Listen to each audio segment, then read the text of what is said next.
Would you be concerned if your presidential candidate of choice was diagnosed 3.5 years ago with a disease that has a 3 to 5 year life expectancy? This is Hillary Clinton's exact situation based on medical records that were leaked, indicating that Hillary is suffering from a disease called vascular dementia. Some people have laid claim that the leaked health record exposing Hillary's dementia and seizures is a fake. However, I want to point out that this could be a real document, stolen from Hillary Clinton's chart. To begin, the Clinton campaign tried to debunk the record based on the fact that it doesn't have a letterhead from the doctor. But if you've worked in healthcare, you'll know that most of the pages of the healthcare record kept at the doctor's office don't actually have letterhead on them. Letterhead is mostly used when a document is being mailed to a patient. You can also see that there is no recipient address on the document. Instead, there is an address from the doctor's office, which indicates that this is a page directly from Hillary Clinton's chart kept at the office. Every page in a patient's chart must contain patient identifiers including name, date of birth, and account number. Social Security might also be included. If these are not included on even one single page of a patient's health record, an auditing agency can penalize an infracting institution.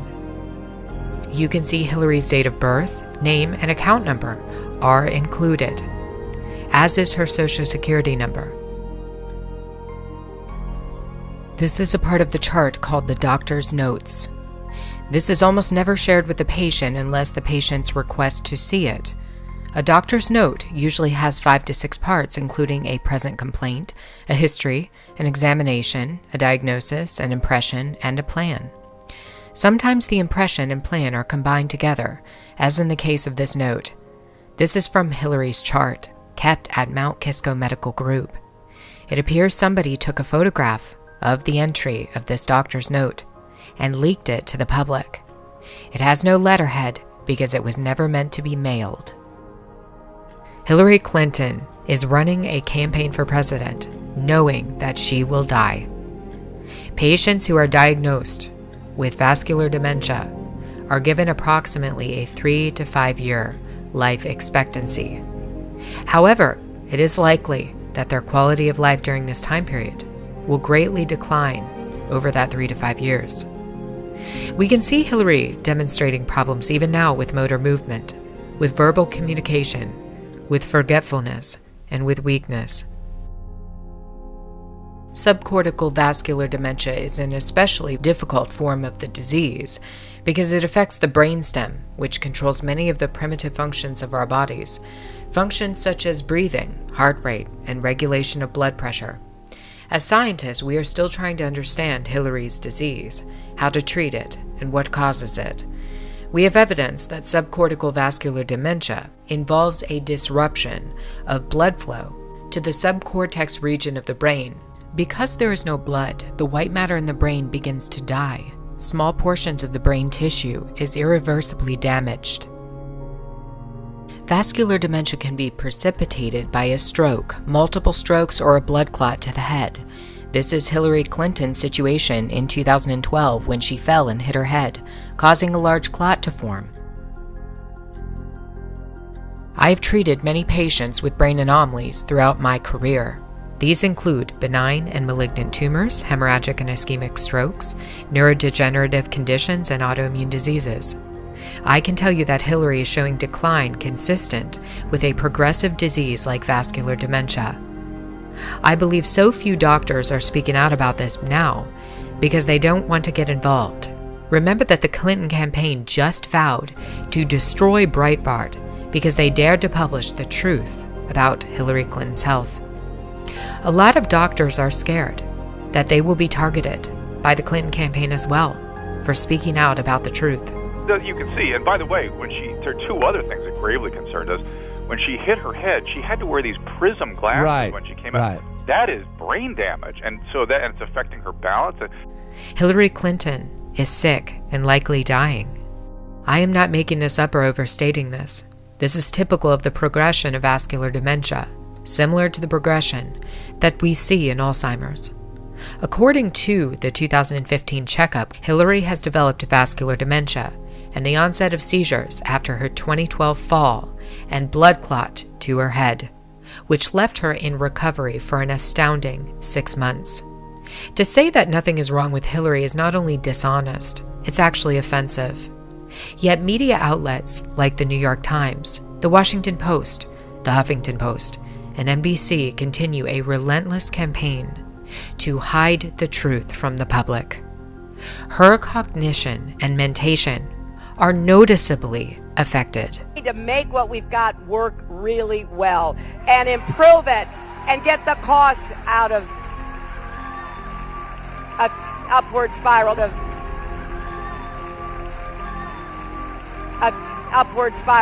Now, her campaign has removed her from almost all campaign appearances, and they have substituted Tim Kaine in where she was supposed to be featured. You can see her schedule has been greatly trimmed. Hillary will make no major appearances, no major speeches on public policy, and give no major media interviews. When she does make a campaign stop for the cameras, the Clinton campaign is creating an illusion that her events are much larger than what they are. For example, a recent leaked video shows that the Clinton campaign staged a fake crowd so that Hillary wouldn't be overwhelmed with the stress of a larger one. Too much stimuli can incite the seizures that we all saw her have on camera. And seizing can lead to oxygen deficiency in the brain, causing further damage and an acceleration of the course of vascular dementia. Seizing must be controlled, and they are doing that using a diazepam autoinjector to stop her seizure before it becomes a spectacle. Loud noises and other noxious stimuli can, on occasion, trigger seizing events. We saw the truth when Hillary was put in front of a crowd of reporters, something that rarely happens these days. She did not react well to it. You can see that she begins her jerky head movements, which many of her supporters tried to claim was her being funny. However, this isn't funny at all. It is offensive to say this when she clearly had a complex partial seizure on camera. This is consistent with the 2015 leaked health record that indicates Hillary is having seizures. During my work, I have witnessed many people having active seizing episodes. People with complex partial types usually have something go wrong, called an automatism. For example, they might smack their lips or shake their head repetitively without knowing it. There's virtually no post-ictal or recovery period following this event, meaning somebody can snap right out of it and appear normal. Clearly, Hillary was not in control of her head jerks, though she did recover quickly from them. This is a complex partial seizure. It is worth noting, by comparison, that patients diagnosed with vascular dementia have a shorter life expectancy than patients who are diagnosed with Alzheimer's. On average, people with vascular dementia live 3 to 5 years, and Hillary was diagnosed with the disease in 2013. This means that Hillary is running for president with the knowledge that she will die very soon. Would you ever elect a president who has advanced Alzheimer's and will likely die even with treatment? If not, then you certainly wouldn't vote for somebody with vascular dementia, which has an even shorter lifespan. Why on earth is Hillary Clinton running for president when she knows that very soon she will be cognitively unable to fulfill the office and requirements of the presidency? Why is Hillary trying to be elected to the most powerful position in the world when she knows that she only has 1.5 years left maximum to live? There are a lot of things to consider now, aren't there? Why did she put the nation in this predicament? If Hillary is able to pull off the unthinkable, and that is to hide her illness until Election Day, we might have an extraordinary situation happen. Remember, vascular dementia is progressive. Hillary could decline very quickly if she's elected, but declines over the course of 2 months to the inauguration day.